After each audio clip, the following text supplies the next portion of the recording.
Welcome to the Deep Dive, the show that pulls back the curtain on the invisible forces shaping our digital world. Just take a moment to consider it.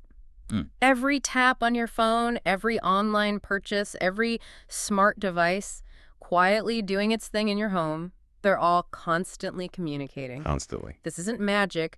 It's the result of an incredibly sophisticated, yet often unseen, digital infrastructure that acts as the very language of modern technology. Right. The plumbing, basically. Exactly. And today, we're going to pull back that curtain and really illuminate the backbone of this constant digital dialogue. Good. It needs illuminating. We're diving deep into application programming interfaces, or APIs. These are the foundational communication protocols that allow all this software to connect and exchange data. So messengers. And then we'll turn our attention to API gateways, which are their specialized, powerful managers. These aren't just technical tools anymore. They are truly the unsung heroes. Or villains sometimes. Well, yeah, and as we'll discover, sometimes the critical vulnerabilities of modern software. It's a vast, intricate world. Huge. Some estimates suggest over 83% of all internet traffic now flows through APIs. Think about that. 83%. That's almost everything. It's staggering. Almost everything you do online touches an API. Yeah. So, our mission for this deep dive is clear. We want to give you a comprehensive understanding of what APIs and API gateways actually are, why they become indispensable business assets for virtually every organization. And they really are indispensable now. The diverse forms they take, the inherent security weaknesses they present, and crucially, the strategic defenses you can build. The important part. We'll also look at some hard-learned lessons from major real-world incidents. By the time we're done, you'll have a much clearer, deeper understanding of this vital, invisible part of our digital lives. Okay, let's unpack this. Let's do it. It's almost ironic, isn't it? Something so utterly fundamental to our daily digital interactions remains largely unseen. Totally invisible to most people. And that sheer volume of traffic you mentioned, 83%, really underscores their ubiquity. They are literally the nervous system of the internet. That's a good way to put it. Enabling everything from your quick Google search to complex financial transactions. The true insight here is that understanding them isn't just for developers anymore. No, definitely not. It's essential for anyone who wants to comprehend how our modern digital economy truly functions, and maybe more importantly, what keeps it secure or makes it vulnerable. So let's start at the very beginning. What is an API? You hear the term thrown around constantly, but what does it really boil down to? Right. At its core, an API, application programming interface, is essentially a software interface. Okay, an interface, like a connection point. Exactly. It's a set of defined rules, protocols, and tools that enable different computer programs to communicate with each other and exchange data. So it's not the application itself? Or the database? No, it's the standardized connection or bridge between them. It allows one piece of software to offer a service to another in a predictable way. Okay. I like the analogy of a waiter in a restaurant. Is that helpful? That's actually a great analogy. Yeah. So you, the client, let's say your mobile banking app, you decide what you want from the menu. That's the predefined requests, right? Like check balance. Specification. You give your order to the waiter, the API. The waiter takes your request to the kitchen, The backend server. which is the back-end server where all the complex stuff happens, like finding your bank records. You don't need to know how the kitchen does it. Nope.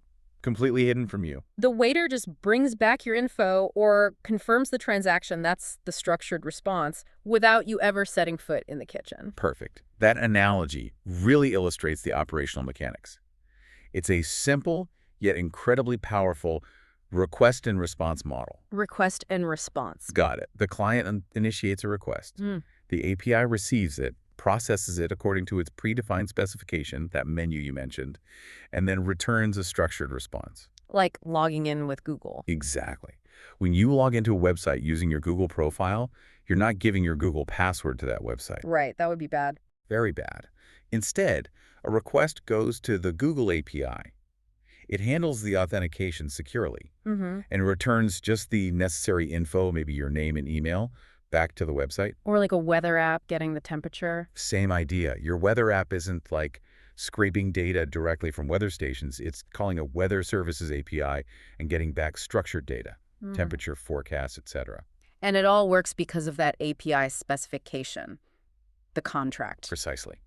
That spec acts as a technical contract, ensuring predictable interactions Everyone knows the rules of engagement. The real beauty of this, for me, is what you called the power of abstraction.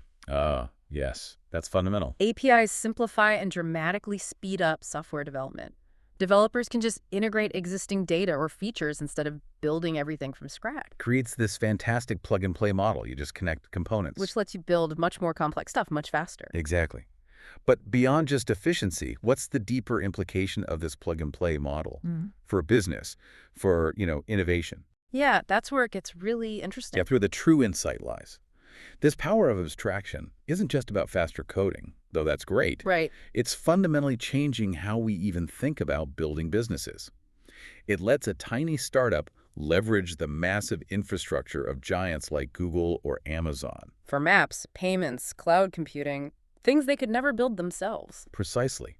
Without needing to own or build any of that massive infrastructure, this fosters a radical shift away from those old, giant, monolithic applications. Where everything was bundled together, all clunky. Right, towards more decentralized, microservices-based architectures, where you have small, reusable components developed and deployed independently. Yeah, and scaled independently, too. Exactly. It's truly the catalyst for the entire API economy. It drives innovation by sort of democratizing access to complex functions and data. It feels like such a modern thing, but you mentioned it didn't happen overnight. The roots go way back. Oh, absolutely. It's fascinating. If we connect this to the bigger picture, the very concept of modular software libraries, you can trace that back to pioneers like Maurice Wilkes in the 1940s. The 1940s, wow. Yeah, working on the EDSE computer at Cambridge. Imagine their API specification as a library catalog of punched paper tapes. Huh. That's amazing. Early days. That's how early they were grappling with this idea of reusable bits of code. The actual term application program interface popped up in the 1960s, What was the context then? mostly emphasizing hardware independence, things like remote computer graphics. Then the 70s and 80s saw APIs expand hugely with network computing. RPCs, remote procedure calls. Exactly. RPCs came along a way for one program to ask another program, maybe on a totally different server, to run a function like it was local. Kind of like the waiter taking the order to a kitchen in another building? Sorta, yeah. Standards like Corba and DCOM followed, trying to standardize this. Right. But the truly pivotal shift for the modern web APIs we use today came in 2000. What happened then? Roy Fielding's PhD dissertation. He defined representational state transfer, or REST. REST. We hear that all the time. It popularized these web-friendly APIs using standard stuff like HTTP, XML, and later, the big one, JSON. And today, REST is pretty much everywhere, right? Ubiquitous. It underpins almost everything digital you interact with daily. Okay, so we've established what an API is, its history, but here's where it gets really interesting for businesses today. APIs have evolved way beyond being just technical tools. They're now seen as strategic business assets. Absolutely critical assets. Driving innovation, boosting efficiency, creating entirely new revenue streams. It feels like this shift has totally transformed how companies operate and how they see their own data. It has. What's fascinating here is that this evolution is rooted in recognizing that a company's data, which used to be locked away inside internal systems, Siloed off. exactly, that data can be transformed into a monetizable product. Companies are now exposing previously internal data sets through public APIs. So they're extending their capabilities beyond their own walls. Precisely. Think about an insurance provider. They have tons of data on road quality, maybe anonymized. Okay. They could expose that data via an API. This isn't just a tech exercise. It unleashes the creativity of third-party developers. So someone else could build an app using that data. Right. A developer could build a new navigation app that recommends safer routes based on real-time road conditions. Or maybe civic apps for urban planners to see which roads need fixing. Wow. So the insurance company gets reach and new engagement without building the apps themselves. Exactly. It's a powerful innovation driver. Expands their market share and influence indirectly. And it's not just about external innovation, right? APIs are huge for internal operations, too. Where are they game changers inside a company? Oh, internally, APIs are absolute game changers for boosting efficiency and productivity. They act as bridges for data transfer between all those different applications and systems within an organization. Connecting the dots. Connecting the dots, exactly. Dramatically reducing the need for manual data entry, minimizing errors in IT operations. Think about automating repetitive tasks. Frees people up for more important work. Allows teams to focus on higher value strategic stuff. There was a Harvard Business Review study we looked at. Quite startling, actually. What did it find?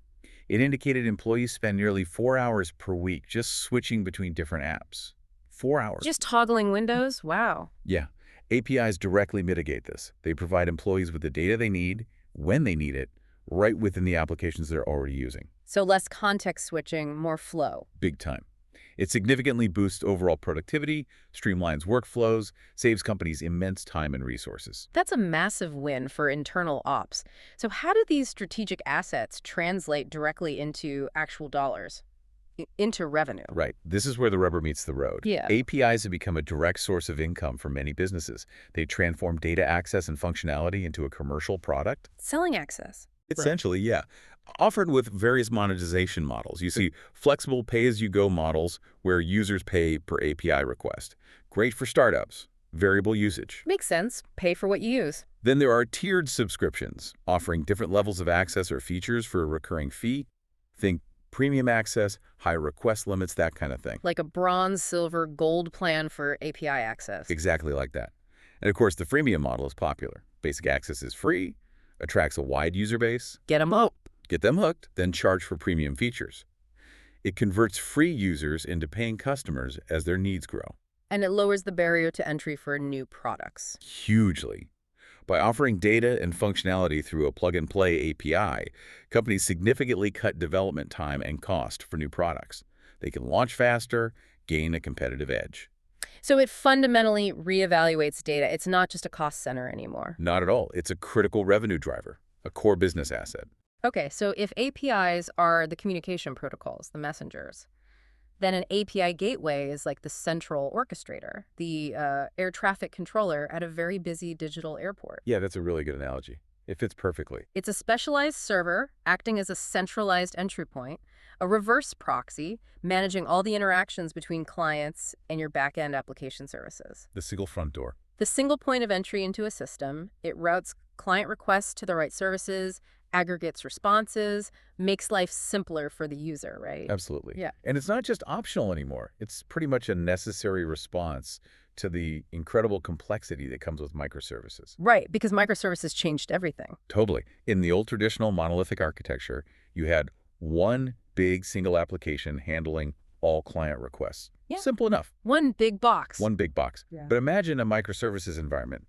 That single button click you just made might need calls to, like 5, 10, maybe more independent services running somewhere. Okay, yeah. Suddenly much more complex. Without an API gateway, this distributed model creates massive challenges. Your client app, your phone app, maybe you'd have to track dozens of different service endpoints. And those endpoints might change all the time. Constantly changing, leading to complex, tightly coupled code that's an absolute nightmare to maintain. Sounds brittle. Very brittle. And think about latency. A single operation could need multiple network round trips back and forth. Slows everything down. Then security. Security becomes a mess too. Each public-facing microservice would have to redundantly handle things like authentication, rate limiting, SSL termination. So inconsistent security, duplicated effort. Enormous, unnecessary burden on developers. Everyone reinventing the same wheel, probably slightly differently and maybe insecurely. So the distributed nature of microservices sounds incredibly hard to manage without that central point. What's the fundamental architectural shift the API gateway brings? How does it create order? That's precisely where the gateway becomes the architectural linchpin. It sits as that central intermediary layer. The buffer zone. Yeah, and it elegantly abstracts away the internal messiness, the decomposition of the system, from the client. The client doesn't need to know how many microservices are involved. So the clients are decoupled from the backend. Completely decoupled, which simplifies client code massively and allows individual microservices to be updated, maintained, refactored independently without breaking the client apps. That's huge for agility. It's huge. By acting as that single centralized control point, the gateway tackles the fragmentation and complexity head-on. It transforms that swarm of independent services into something manageable, efficient, and secure at scale. Building resilience right into the core. Exactly. Resilience and agility. And the gateway's core value really comes from its ability to perform a whole bunch of critical functions at that central policy-driven layer. The gateway offloading idea. Exactly, gateway offloading. It takes the burden of implementing these common features, security, routing, logging off the individual services. So developers can just focus on the business logic. Purely on the core business logic. That's where a ton of the efficiency gains come from. No more boilerplate code in every service. Okay, let's unpack these functions. Routing is a big one, right? It directs the traffic. Primary function. The gateway acts as an intelligent reverse proxy. It uses what's called layer 7 routing. Layer 7, Yeah. meaning it looks inside the request, not just network addresses. Right.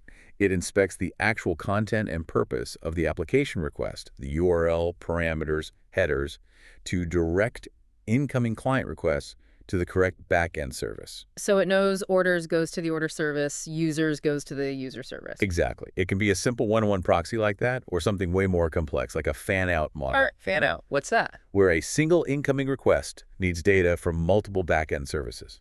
The gateway takes that one request and fans it out simultaneously to, say, the user service, the order service, and the inventory service. Okay. And that leads right into aggregation, doesn't it? Directly into aggregation, which is incredibly powerful, especially with microservices. When one client operation needs data from multiple places. Like showing a user's profile and their recent orders on one screen. Perfect example. The gateway handles this complexity for the client. The client sends just one request to the gateway. Nice and simple for the client. Very simple. The gateway then makes those individual requests to the user service, the order service, whatever's needed. It collects and aggregates all the results. Bundles them up. Bundles them into a single cohesive response and sends that one package back to the client. That must massively reduce the back and forth chatter. Significantly reduces chattiness, yeah. Dramatically improves performance, reduces latency. Crucial for a smooth user experience. Nobody wants a slow app. And no kidding. What other essential services do gateways provide? Caching. Caching is huge. For commonly requested information, maybe product details that don't change often, the gateway can cache the response right there. So the next request gets the cached version instantly. Instantly. Yeah. Accelerates delivery and, importantly, reduces the load on those back-end services. Big performance booster. And what about different systems talking different languages, like old systems and new systems? Protocol and data translation. Another key function. In mixed environments, a gateway can convert, say, a modern JSON request into an older XML format that a legacy system understands. Or HTTP to gRPC. Or HTTP to gRPC, yeah. Ensures seamless communication across diverse systems. Bridges the gap. Okay, super useful. What about handling traffic load and preventing abuse? Absolutely critical. Load balancing and rate limiting. Gateways can dynamically distribute incoming traffic across multiple instances of an API. Spread the load. Spread the load, exactly. Ensures high availability, improves performance, prevents any single service instance from getting totally swamped. And rate limiting stops people from hammering the API. Precisely. It applies those crucial rate limiting policies we touched on. Prevents API overuse, protects backend services from sudden traffic spikes, or even malicious DDoS attacks. Distributed denial of service. Got it. And finally, visibility. Monitoring. Crucial. By centralizing all API traffic, the gateway provides robust monitoring and logging. All in one place. From a single point, you get valuable analytics on usage patterns, performance metrics, error rates. Absolutely essential for troubleshooting, optimizing performance, and strengthening security across the whole ecosystem. What's really striking is how these functions all work together. They're interconnected. It's a synergistic effect, definitely. They're not just isolated features. Like, rate limiting isn't just security, it helps performance too, right? It stops things getting overloaded. Exactly. It prevents resource exhaustion, which directly impacts performance for everyone else. And offloading SSL termination. That sounds technical, but it means simpler development. Simpler development, yes, but also centralized certificate management, which strengthens the overall security posture, ensures all traffic is encrypted and verified before it even hits your backend. So this centralization and consolidation of these cross-cutting concerns, that's the key. That's fundamental. It's what enables a secure, manageable, and performant microservices architecture. It brings order to the potential chaos. Now, these terms, API, gateway, API management, ingress, controller, they can get a bit confusing. People seem to use them interchangeably sometimes. They do, yeah. It's a common point of confusion. But there are distinct differences, right? Understanding them seems crucial for setting up a robust infrastructure. Can you clarify what really sets them apart? Absolutely, and the distinctions are critical. Let's start with the API gateway itself. That's the core runtime component. the data plane. The thing actually handling the live traffic. Exactly. Its sole purpose is to receive and process API calls in real time, route them to back-end services, and apply policies like authentication, authorization, rate limiting. It's the direct traffic cop for the API calls. Okay, the enforcer on the ground. What about API management then?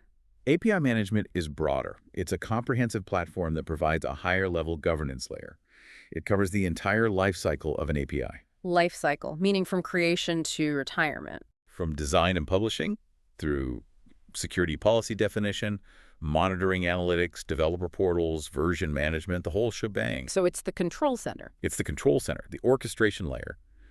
An API management platform sets the policies, manages the developer experience, provides the dashboards, and the API gateway is its runtime enforcement point. Ah, okay. So the gateway implements the rules set by the management platform. Precisely. Think of API management as the conductor and the API gateway as the instrument actually playing the notes based on the conductor's direction. Got it. Now, where does the ingress controller fit in? That sounds Kubernetes specific. It is specific to the Kubernetes ecosystem, yes. Mm-hmm. An ingress controller implements the Kubernetes ingress API resource. Its main job is to expose services running inside the cluster to external clients. So letting traffic in from the outside world, north-south traffic. Exactly. Managing that north-south connectivity. Yeah. Traffic flowing into and out of the cluster. It can handle basic routing, maybe some SSL termination. But it's not as feature-rich as a full gateway. Generally, no. Its capabilities are usually more limited compared to a dedicated API gateway. A gateway typically provides more fine-grained traffic management policies, more advanced routing patterns like fan-out or aggregation, protocol translation, more robust security features like sophisticated rate limiting or JWT validation.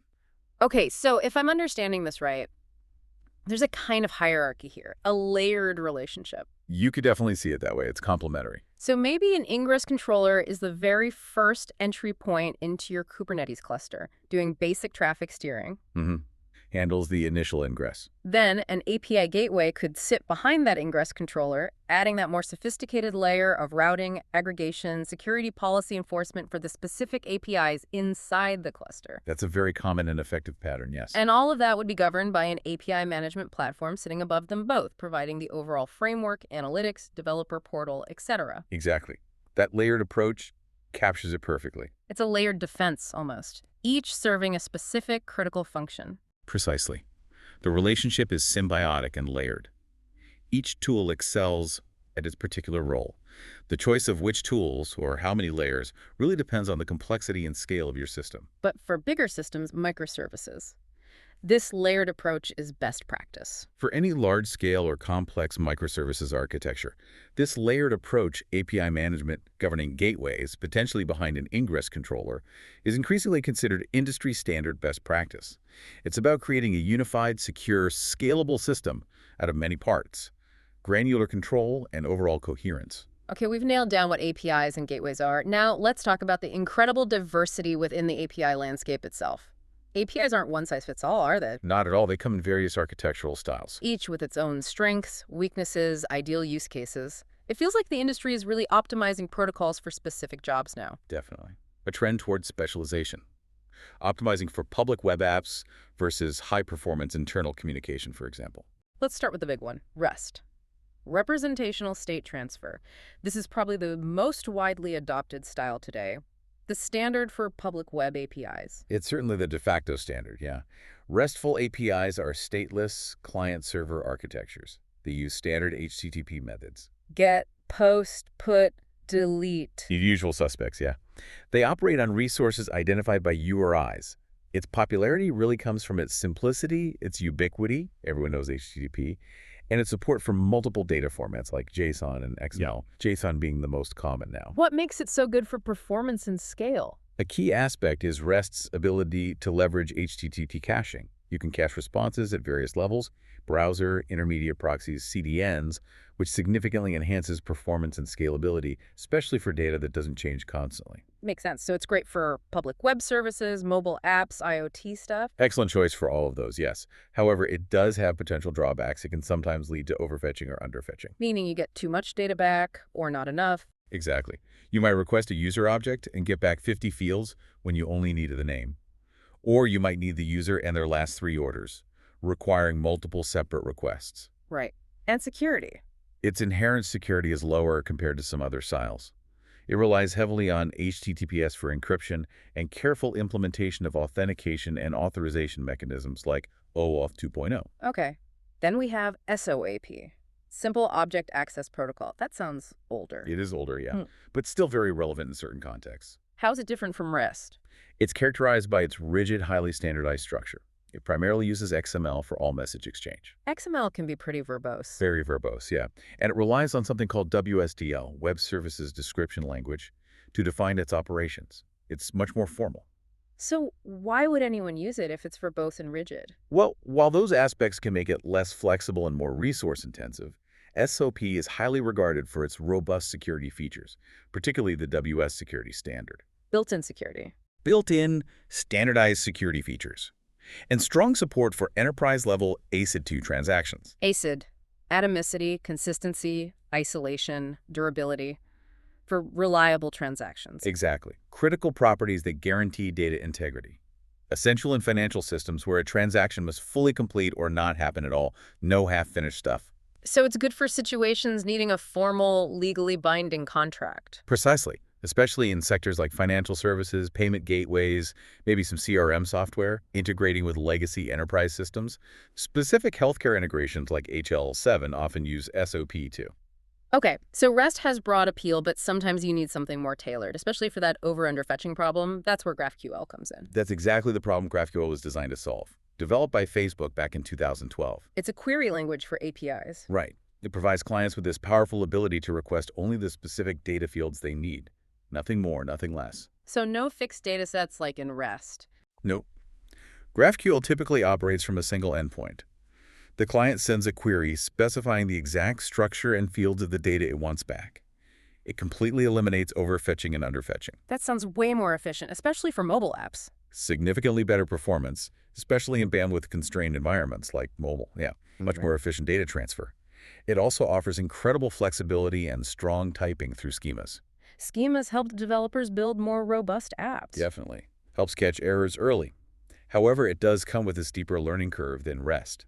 And potential downsides. Caching can be more complex than simple HTTP caching. And there's a risk that clients could submit really complex, deep queries that might overload the server. A potential denial of service risk if you don't implement proper safeguards like query depth limiting.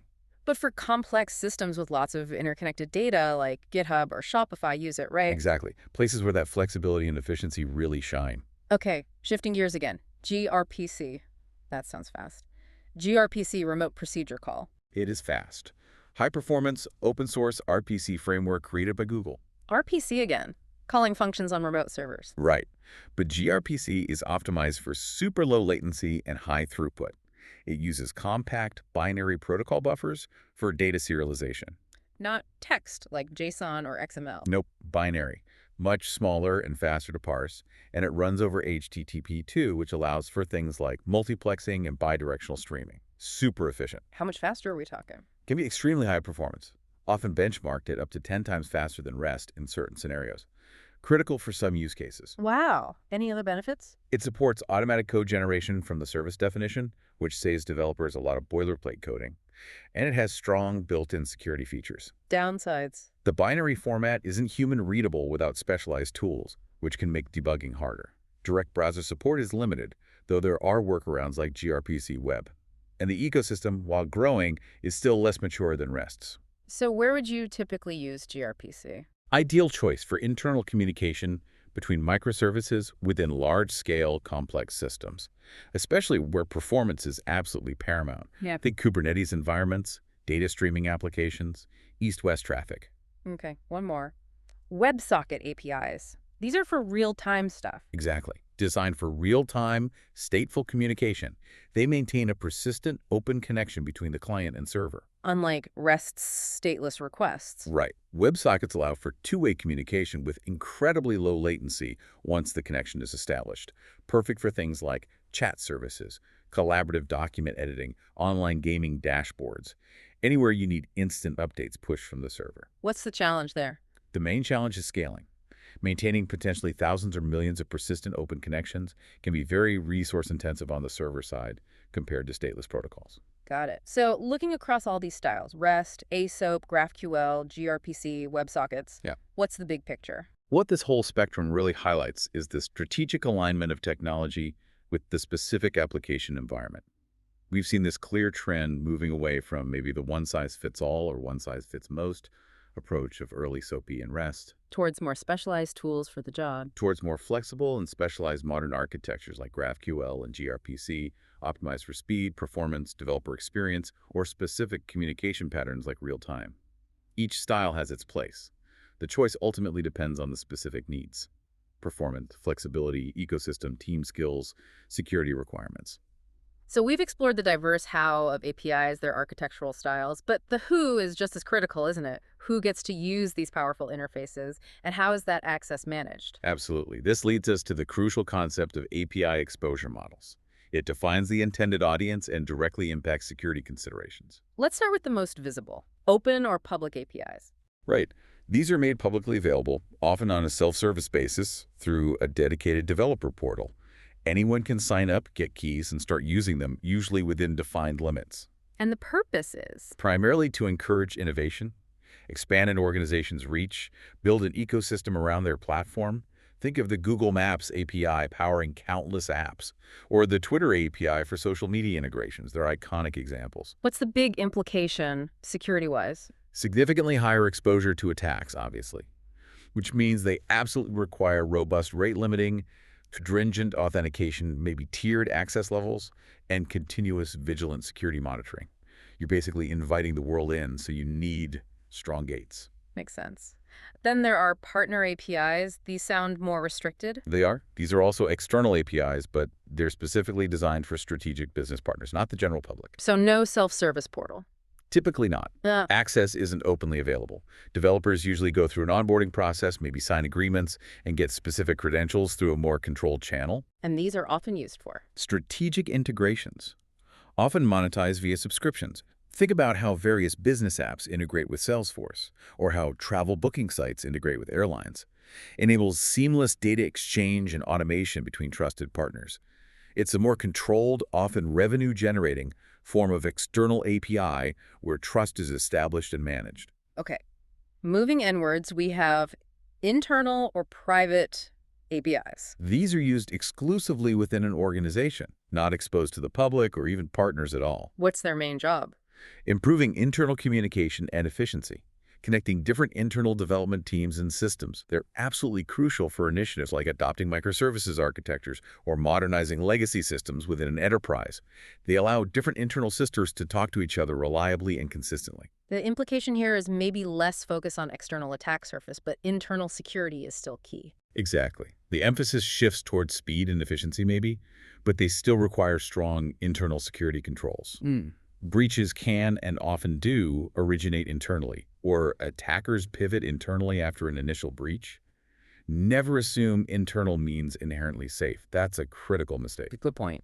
Lastly, composite APIs. What are they? These are kind of a pattern rather than a strict exposure model, but relevant here. They're designed to aggregate multiple back-end calls into one single API request. Like the gateway's aggregation function we talked about? Similar idea, yeah. The purpose is to reduce that network chattiness we mentioned, which improves performance and simplifies things for the client app. Can you give an example? Sure. A single composite API call might combine fetching a user's profile data from the user service, their recent order history from the order service, and maybe their current loyalty points from yet another service, all bundled into one streamlined response. So the client makes one call instead of 3 or 4. Exactly. Drastically reduces the number of round trips, improving latency and the developer experience. Very common in complex front-end applications. APIs are fantastic for innovation, connectivity. We've established that. But here's the crucial flip side. This intentional exposure. Whether public, partner, or even sometimes internal if not secured properly. Right. It fundamentally increases the attack surface of a network. It makes APIs an easier target for malicious actors. Definitely. Because the reconnaissance phase, that initial probing attackers do to find vulnerabilities, is greatly reduced. They don't have to hunt for entry points. APIs are designed to be interacted with, the endpoints, the expected data formats, it's often documented. Yeah. Attackers don't need to work nearly as hard to find potential ways in compared to, say, trying to find a flaw in a closed-off system. That makes sense. But here's something you mentioned earlier that really struck me. The most dangerous, the most critical API vulnerabilities, they often don't come from super sophisticated brand new attacks. That's absolutely right, and it's a point we really need to stress. They frequently arise from fundamental architectural oversights, just poor security hygiene, and a basic failure to implement well-known standard controls. So it's not always zero-day exploits. Far less often than you'd think. The true insight from the OWASP Top 10, which we'll get into, isn't just what the vulnerabilities are. It's how consistently they point to this pervasive lack of basic security discipline across almost all organizations. It sounds like self-inflicted wounds almost. It's often less about novel threats and more about old, persistent human and process failures. In fact, some research indicates that a staggering 99% of organizations face API security issues. 99%. That's basically everyone. It's not a niche problem, it's systemic. And it's growing as API usage explodes. Hashtag tag 4.2, the OWASP API Security Top 10 2023, your definitive guide. Okay, so to help us navigate this minefield, this expanding attack surface, there's the OWASP Foundation, the Open Web Application Security Project. A fantastic resource, nonprofit, community-driven. They published their API Security Top 10 list. The 2023 edition is the definitive guide to common API vulnerabilities based on real-world data. Essential reading for any developer or security pro working with APIs. It's basically the playbook for the most common attacks you're likely to face. So let's do a deep dive into some of the most critical ones. Right at the top, number 1, API 1.2023 Broken Object Level Authorization, BOA. BOLA.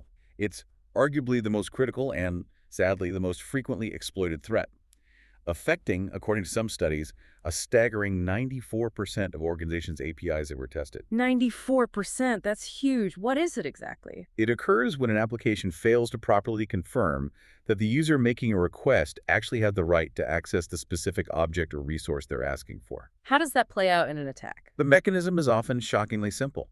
An attacker just manipulates a resource ID in a URL or API call. For example, they might be logged in and see their own data at user1234 profile. They just change the number, user1235 profile. And if the API doesn't check who is asking for user1235's profile? Bingo. They might get back another user's private data. Or even worse, if it's a PUT or POC request, they might be able to modify someone else's data. Wow. What's the root cause? Just bad coding. It often boils down to insecure coding practices, yeah. A failure to implement robust, granular authorization checks on every single individual request. You have to check, does user 1234 have permission to access this specific object? Object 1235 in our example. Not just, are they logged in? A fundamental authorization flaw. Easy to miss if you're not careful. Very easy to miss. Developers often focus on function-level access, not object level, for every single object ID passed in. Okay, number 1, BOLA. What's next? API 2.2023 Broken Authentication. This is about failures in identifying the user correctly in the first place. Weak credentials, default passwords never changed. Maybe poorly implemented session management where session tokens can be guessed or stolen, allowing an attacker to gain partial or even full control over an account. So getting the login part wrong. An API 3.2023 Broken Object Property Level Authorization. That sounds related to BOA but more specific. It is. It's a more subtle flaw. BOLA is about accessing the whole object, like another user's entire profile. This one is about accessing or manipulating specific properties or fields within an object that you should have access to, but maybe not all the fields. Like I can see my profile, but I shouldn't be able to see or change my DAS-Bismin status flag. Exactly. Or maybe an API returns your user object but includes your credit card number or salary field, even though the UI doesn't display it. An attacker intercepting the traffic could see it. Or sometimes via mass assignment. Mass assignment. Where an API might automatically bind incoming data from a request directly to internal object properties. If an attacker sends extra fields in the request, like is admin, true, the API might blindly update that property even if it wasn't supposed to be user modifiable. Ouch. Okay, API 4.2023 unrestricted resource consumption. This sounds like DDoS protection. It's broader than just DDoS, but yeah, that's a big part. It's a lack of proper rate limits, execution timeouts, restrictions on payload size or memory usage. So without limits. An API is vulnerable to classic DDoS attacks, sure, but also just system overload from legitimate but excessive use, or huge data scraping operations. It can make the service unavailable for everyone or run up massive cloud bills from abusive calls. Resource exhaustion. Got it. Yeah. API 5.2023 Broken Function Level Authorization, BFLA.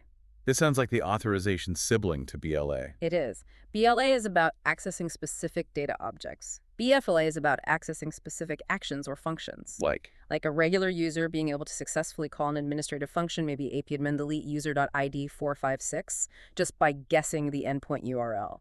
The API fails to check if the user making the request actually has admin privileges for that specific function. They might check if the user is logged in, but not if they're an admin. another simple but dangerous oversight. What about API 6.2023, unrestricted access to sensitive business flows? This sounds different. Less technical, more about logic. Exactly. This is where attackers exploit the intended business logic of an API, but in an unauthorized or excessive way. Like automated bots buying up all the concert tickets the second they go on sale. Perfect example. Ticket scalping bots hammering the purchase API. Or rapidly opening and closing accounts to game a loyalty point system. Or maybe submitting thousands of fake insurance claims via an API. It's about abusing the flow itself. Sneaky. Okay, ATI 7.2023 server-side request forgery. SSRF. This one sounds scary. Forgery. It is scary. This is where an attacker tricks the server-side application itself into making unauthorized requests to internal network resources that the attacker can't reach directly. How does that work? Maybe an API takes a URL as input, perhaps to fetch an image from that URL. If the API doesn't validate that URL properly, an attacker might provide an internal URL like http.internaldatabase.5432 or http.192.168.140 admin panel. And the server just makes the request internally. The server, thinking it's fetching an external resource, actually makes a request to your internal database or another internal system, potentially revealing information or allowing further attacks from inside your network perimeter. The server acts as the attacker's proxy. Yikes. Okay. ATI 8.2023 security misconfiguration. This sounds like a catch-all. It is a bit of a catch-all, but covers incredibly common issues, often stemming from human error or using default settings.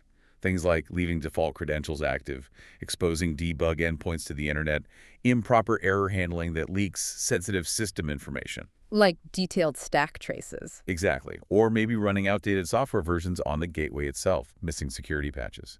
Basic setup mistakes. And a huge one you mentioned earlier, API 9.2023 improper inventory management, the shadow APIs. Critical. Okay. And often overlooked. This is simply the failure to track all the APIs an organization has deployed, including old, dormant, legacy APIs, maybe development or test APIs accidentally left exposed, APIs created by teams without central oversight. The shadow APIs. And the stat you mentioned, 40% are unknown. Some research suggests up to 40% of APIs are often unknown or unmanaged by the teams responsible for security. That creates massive blind spots. You can't secure what you don't know exists. It's like finding a forgotten server under someone's desk from 5 years ago still running. Exactly. Exactly. Except potentially exposed to the entire internet and far more dangerous in the digital realm. It's a perfect analogy. Finally, API 10.2023 unsafe consumption of APIs. This is about using other people's APIs. Right. This occurs when your application consumes a third-party API in an insecure way. Maybe you don't validate the data coming back from that API properly. And it could contain malicious content. It could lead to injection attacks within your system if you blindly trust the data. Or if that third-party API itself gets compromised, it can become a vector for a supply chain attack against your application and your users. Wow. Okay, that's the top 10. It really drives home that the basics authorization, authentication, configuration, inventory are still the biggest battlegrounds. Hashtag 4.3 other common weaknesses. And beyond that official OWASP top 10, there are other common weaknesses that continue to plague APIs, often because they're foundational or cut across multiple categories. Like injection attacks. Still a thing. Still very much a thing. Malicious code or data gets injected into API requests to gain unauthorized database access. Classic SQL injection is still alive and well. Where you trick the database into running your commands. Right. Or injecting malicious scripts into data that then gets displayed in a web page, known as cross-site scripting or XSS, potentially hijacking user sessions or stealing cookies.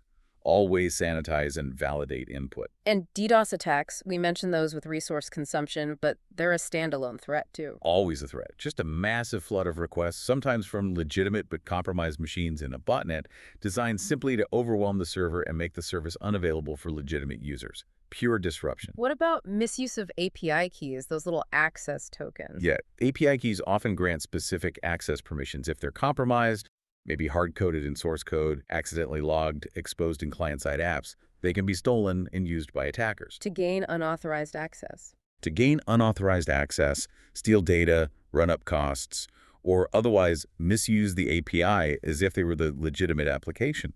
It's like leaving your car keys lying around. Treat them like sensitive credentials. Okay. And excessive data exposure. That came up with GraphQL, but it applies elsewhere too. Absolutely.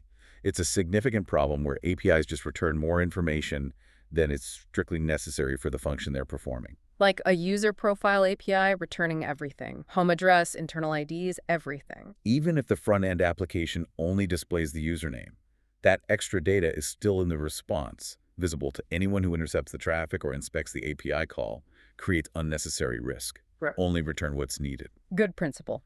Lastly, the gateway itself can be a weakness, even though it helps security. Ironically, yes. Gateways, while hugely beneficial, can introduce gateway-specific weaknesses. They can become performance bottlenecks if they're overloaded or undersized. Single point of failure. Potentially, if not architected for high availability. And misconfigurations on the gateway itself can amplify risks. For example, if you don't enforce cross-origin resource sharing, CORS policies correctly. CORS, that stops random websites from calling your API. Right. Poor CORS configuration could allow malicious websites to make requests to your API using a victim's browser, enabling cross-site attacks, or certain misconfigurations could even be abused for DDoS amplification. Yeah. So the gateway needs careful configuration too. Okay, all these vulnerabilities make one thing incredibly clear. Robust API security isn't just an option, it's an absolute imperative. Non-negotiable. Absolutely. And a critical starting point, something you touched on earlier, is to be crystal clear about two concepts that are often confused: authentication and authorization. Yes, this is foundational. Getting this wrong leads to major security holes, like the BOLA and BFLA flaws we discussed. So let's nail the distinction. Authentication is... Authentication is about verifying identity. It answers the question, who are you? Is this a legitimate user providing the correct password? Or maybe a valid token? Is this the application it claims to be, presenting a valid API key? It's about proving identity. Okay, proving you are who you say you are, and authorization. Authorization comes after authentication. It determines what an authenticated user or application is permitted to do or access. It answers the question, what can you do? So just because I'm logged in... Doesn't mean you can do everything. An authenticated user might be authorized to view their own profile, that's authorization, but absolutely not authorized to view the profile of another user. That's where BLA happens if authorization fails. Or an authenticated regular user isn't authorized to use admin functions. That's BFLA if it fails. Exactly. You might be who you say you are, but that doesn't grant you permission to do everything. Permissions are key. Got it. Authentication, who you are. Authorization, what you can do. And in terms of modern standards and best practices for handling these, we've moved beyond just sending passwords, right? Oh, definitely. Basic authentication, sending username and password with every request, is generally considered insecure now for APIs.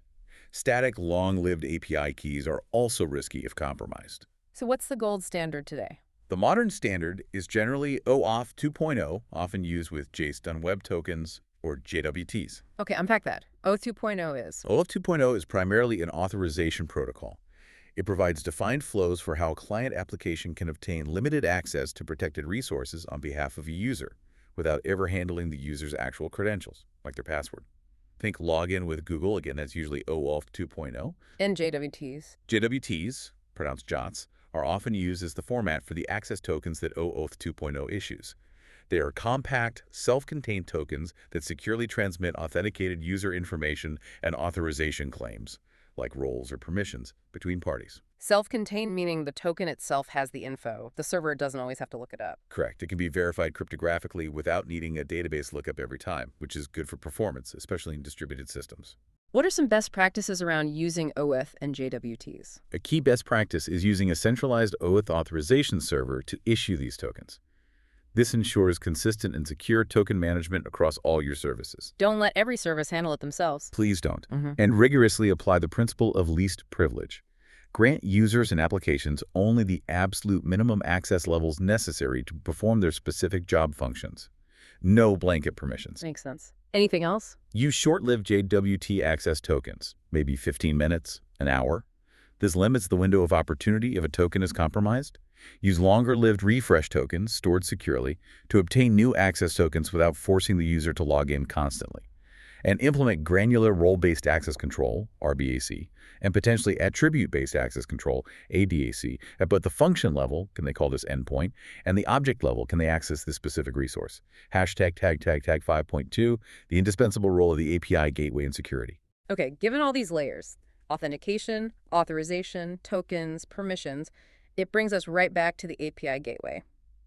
This is where it really shines as a central piece in a robust security strategy, right? Absolutely indispensable. It's not just about routing traffic efficiently, it's a crucial enforcement point, a choke point for all incoming requests where security policies can be applied consistently. So the gateway acts as that single central enforcement point. Exactly. It can handle authentication checks. Is this token valid? Perform authorization checks. Does this user have permission for this action resource? Enforce encryption for all the APIs it manages. Instead of trying to implement security correctly in every single backend microservice. Which is a recipe for disaster.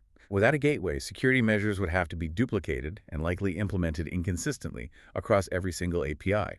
That inevitably leads to gaps, variations, and an increased likelihood of security breaches in a distributed system. So the gateway brings consistency and simplifies security management. Drastically simplifies it and strengthens the overall posture. It becomes a security gatekeeper. And in this whole shift towards zero trust architectures, the gateway fits right in. It's a key component in the zero trust model. Zero trust means you don't automatically trust anything, even traffic originating from inside your network. The gateway is that initial gatekeeper, viewing all incoming traffic with suspicion until it's explicitly verified and authorized. And does this apply even to communication between services inside the network, east-west traffic? It can, and ideally should. This is often overlooked, but internal communications can be vulnerable too. A robust API gateway can enforce mutual TLS, MTLS, authentication between itself and the backend services it calls. Mutual TLS, meaning both sides check each other's identity. Exactly. Not just the client verifying the server certificate, like in standard TLSH, PTPS, but the server also verifies the client certificate. The gateway authenticates to the backend service, and the backend service authenticates back to the gateway. Establishes much stronger two-way trust, even for internal communication. Prevents internal interception or manipulation. And again, this is part of gateway offloading, taking security tasks off the microservices. Yes. Centralizing SSL-TLS termination is a classic example. The gateway handles the encryption-decryption, simplifying certificate management for all the backend services. It strengthens the overall security posture by ensuring everything is encrypted and verified consistently before traffic even reaches your internal services. Hashtag 5.3 best practices for secure development and management. So beyond the gateway's direct role, what are the broader best practices? If an organization wants to build a truly resilient API ecosystem, where do they start? It feels like it has to be baked in from the beginning. It absolutely has to be. It starts with security by design. You have to integrate security thinking into every single phase of the API lifecycle. Yeah. From the initial design and architecture meetings, through development, testing, deployment, and even eventually secure deprecation. Not just a checklist item at the end. Definitely not an afterthought you try to bolt on later. That rarely works well. And a core architectural principle, especially for those internal APIs we discussed, should be a deny by default philosophy. Meaning Every private API endpoint requires explicit authentication and authorization. If access isn't explicitly granted through a policy, it's denied. No accidental exposures because someone forgot to secure a new internal endpoint. It's a simple rule, but powerful. Okay. And we talked about those scary shadow APIs. How do you fight that? Comprehensive API inventory and continuous discovery. You absolutely must build and maintain an up-to-date catalog of all your APIs. Public, private, partner, legacy, everything. Including the ones nobody remembers creating. Especially those. Research consistently shows the danger here. You need continuous discovery tools scanning your networks and environments to find these undocumented or forgotten APIs automatically. Ensure they're either secured properly or, better yet, deprecated and shut down if they're no longer needed. You can't secure what you don't know about. Makes total sense. What about the data coming into the APIs? Strict input validation and sanitization. Absolutely critical. All inputs coming from external clients, partners, even other internal APIs must be rigorously validated against a strict schema. Like using JSON schema to define exactly what fields and data types you expect. Exactly. Define the expected structure, data types, lengths, patterns, reject anything that doesn't conform, and then sanitize the data that passes validation to neutralize any potentially malicious characters or code snippets before it ever reaches your backend systems or databases. This prevents injection attacks. Right, and to prevent abuse and keep things running smoothly. Rate limiting and throttling. We keep coming back to this, but it's crucial. Implement robust policies at the gateway to curb abuse, prevent resource exhaustion, and protect back-end services from being overwhelmed, whether by malicious attacks or just buggy client code. And encryption. Encryption? Everywhere. Non-negotiable. Enforce modern TLS, ideally TLS 1.3, for all data in transit. Ensure all communication channels, internal and external, are secure. And don't forget to encrypt sensitive data at rest in your databases and storage systems. Okay, so you've built it securely, validated input, limited rates, encrypted everything. What about watching it in action? Continuous monitoring and logging. Paramount. You need visibility. Centralize the monitoring of all API traffic. Look for anomalies, sudden spikes in errors or traffic, suspicious geographic origins, deviations from normal usage patterns. Utilize SIEM tools. Security information and event management. Right. SIEM tools can help correlate events and provide early detection of potential attacks or misuse, allowing for rapid response before a minor incident blows up into a major breach. And finally, you have to keep testing it, right? Security isn't a one-time thing. Never. Testing and compliance are essential. Conduct regular penetration testing specifically targeting your APIs. Perform threat modeling exercises. Run security audits against standards like the OWASP API Security Top 10. And automate this. Integrate automated security testing tools directly into your CI/CD pipelines. Scan for vulnerabilities early and often in the development process, rather than waiting for a surprise in production. Are there more advanced measures organizations are looking at now? Yes, as threats evolve, concepts like API shielding or behavioral analysis are gaining traction. These tools learn the normal behavior of your APIs and can detect and block deviations that might indicate an attack, even novel ones. And rigorous supply chain vetting for any third-party APIs you consume is becoming increasingly vital. You need to understand their security posture because their vulnerability can become yours. It's a multi-layered, proactive approach requiring constant vigilance. Theory and best practices are crucial, but the most compelling, maybe the most sobering, lessons often come from real-world failures. Unfortunately, yes. History is a harsh teacher. The history of APIs is unfortunately littered with major security incidents, and they often demonstrate how these fundamental weaknesses we've discussed can lead to truly catastrophic consequences. And the pace is accelerating. API growth has massively outpaced security focus in many places. Some reports suggest a 681% rise in API-related security incidents in recent years. 681%, that's insane. And the costs? Billions in damages, remediation costs, regulatory fines, and perhaps most significantly, the erosion of customer trust. Breaches on average now cost companies around $4.45 million per incident, according to IBM's latest report. And what's striking is that it's often not super sophisticated attackers, but cascading failures rooted in basic preventable mistakes. Hashtag tag 6.1, the Equifax data breach, 2017. Let's start with a huge one. The Equifax data breach in 2017, one of the largest cybercrimes in history, exposed nearly 148 million Americans' private records. Sensitive stuff. Social security numbers, birth dates, addresses, the works. And the root cause. It wasn't some crazy zero-day exploit, was it? Not at all. It was a critical, publicly known vulnerability in the Apache Struts web application framework, which was used in one of their web portals. A patch was available on March 7th, 2017. A fix existed. Equifax was notified the very next day, March 8th. Yet they failed to apply the patch to the vulnerable system for months. Months? For a critical vulnerability. Why? Internal process failures, apparently. Lack of clear ownership, ineffective scanning tools, poor inventory management, a breakdown in basic patching hygiene. So the attackers got in through that known hole. They gained initial access through that unpatched web portal vulnerability. But then it cascaded. They leveraged internal weaknesses. Like what? They found systems using default admin credentials. They found high-access accounts that lacked basic two-factor authentication. It allowed them to move laterally within the network, escalate privileges, essentially waltzing further into the system. Again, not sophisticated exploits, but basic security failures compounding the initial one. Exactly. This allowed the attackers to stay hidden and act as if they were authorized users for 76 days, 76 days. performing over 9,000 queries against databases, scanning for sensitive data, and ultimately exfiltrating those records for nearly 148 million people. The scale was massive because the basics weren't covered internally. The key lesson here is just chilling. It wasn't a novel exploit. It was a profound failure of basic security hygiene and process. A single unpatched API endpoint, or web application endpoint in this case, became the gateway to a wider, poorly secured internal system. And apparently a 2015 internal audit had even highlighted a huge backlog of unpatched vulnerabilities and described their patching process as relying on an honor system. An honor system for patching critical infrastructure. Wow.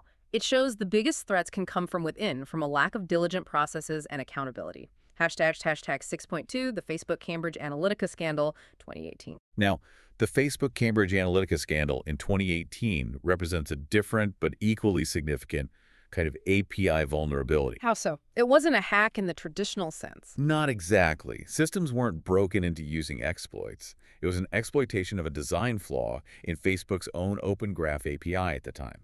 It was a misuse of authorized data access, working exactly as designed, but with a fundamentally flawed policy. Okay, explain that. How did it work? It started with a seemingly innocuous personality quiz app called This Is Your Digital Life. About 270,000 Facebook users downloaded and used this app. Okay, pretty standard app stuff. But due to specific, very permissive privacy settings in Facebook's Open Graph API v1.0 at that time, the app was also able to access certain profile data, not just from the users who took the quiz, but also from their entire network of friends who had not taken the quiz themselves. Whoa, so taking the quiz exposed your friends' data too, without their consent. Exactly. This mechanism allowed the app developer to harvest data from over 87 million Facebook profiles, vastly exceeding the number of people who actually installed the app. And this data was then used By Cambridge Analytica, reportedly, to create detailed psychographic profiles for targeted political advertising during the 2016 U.S. election cycle, all without the user's explicit knowledge or consent. It was a massive privacy disaster. What was the fallout for Facebook? Immense. Huge public backlash, investigations worldwide, and ultimately a $5 billion fine from the U.S. Federal Trade Commission, FTC. It forced Facebook to completely overhaul its API access policies. How did they change things? They deprecated those legacy APIs, implemented a much more stringent app review process, and significantly restricted the types of data third-party apps could access, especially friend data, requiring explicit user consent for almost everything. So the lesson here is different from Equifax. It's not about patching. Right. The profound lesson here is that an API vulnerability isn't always about a system being technically broken. It can be about a system working exactly as intended by its design, but with a fundamentally flawed policy or business logic that enables massive data misuse. You have to scrutinize the policies and the logic, not just look for technical bugs. Precisely. Privacy settings, data access permissions, the underlying business rules, they are just as critical as technical security controls. Hashtag 6.3, the Optus API breach, 2022. Okay, let's move closer to the present. The 2022 Optus API breach in Australia affected up to 10 million customers. This one sounds like a textbook case of, well, basic failure. A catastrophic failure from a basic, preventable oversight, yes. A misconfigured API endpoint was left publicly exposed on the internet. Exposed how? It did not require any authentication whatsoever. Wait, none. No username, password, API key, token, nothing. Just open. Just open. Anyone who found the endpoint could potentially interact with it. How did the attackers exploit that? It was a classic enumeration error, possibly combined with Broken Object Level Authorization, API 1, although if there's no authentication, authorization is kind of moot. What do you mean by enumeration error? The exposed API endpoint apparently had a simple, predictable structure for retrieving customer contact details, something like .contact Bearson contact hide. An attacker could query a known valid contact ID, get the data format back, and then simply iterate through sequential numerical IDs. 1001, 1002, 1003. And just scrape the data for millions of customers. Exactly. Scrape personal data record by record. What's even more alarming is reports suggested this coding error, this open endpoint, might have existed since 2018. 4 years, undetected. It was likely a dormant, forgotten asset, a perfect example of a shadow API that wasn't part of regular security reviews or inventory management. API 9. And the data stolen was sensitive. Highly sensitive. Names, the dates of birth, email addresses, phone numbers, physical addresses, and for millions of customers, even government-issued ID numbers like driver's licenses or passport numbers. Hugely damaging. What was the impact on Optus? Massive reputational damage, a full government inquiry, and Optus had to reserve around 140 million Australian dollars just for the initial costs of dealing with the breach, like replacing identity documents. It's just such a powerful cautionary tale about shadow IT and inventory management. Absolutely. And the critical need for basic security hygiene. A deny-by-default philosophy would have prevented this. The lack of it led to a catastrophic breach without any sophisticated attack, just someone finding an open door that shouldn't have existed. Hashtag 6.4, the T-Mobile API breach, Jan 2023. Then in January 2023, T-Mobile in the U.S. announced another breach. A bad actor, as they put it, had exploited a single API to obtain limited customer information. A single API again, not a full network breach. Correct. They emphasized it wasn't a breach of their core network or systems, but a targeted abuse of one specific API endpoint. How many customers were affected? Approximately 37 million current postpaid and prepaid customer accounts had some information access. What kind of information? T-Mobile stated no passwords, payment card info, social security numbers, or government IDs were compromised. However, the stolen data did include names, billing addresses, email addresses, phone numbers, dates of birth, T-Mobile account numbers, and some account plan details. Still valuable data for phishing or identity theft attempts.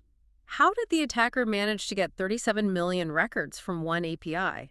T-Mobile didn't release full technical details, but industry analysis suggests it was likely a weakness in the ID authentication process for that specific API, or perhaps a business logic flaw, maybe related to authorization. Something like BOA or BFLA again? Potentially. Something allowed that single endpoint, when repeatedly queried, to improperly leak customer records at scale. And this wasn't T-Mobile's first breach, was it? No, this was notably the 8th major data breach publicly reported by T-Mobile since 2018. It underscored persistent cybersecurity challenges for the company, despite previous incidents. What's the key lesson from this one? It really demonstrates that even a relatively minor-seeming flaw in just a single API, if it can be exploited programmatically and at scale, can result in a major security incident impacting millions.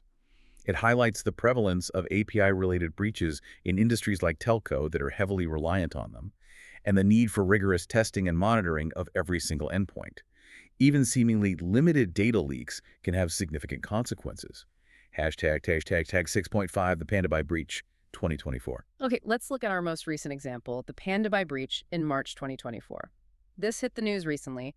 PandaBuy is a popular Chinese e-commerce proxy service. Right, allows international users to buy from Chinese platforms like Taobao.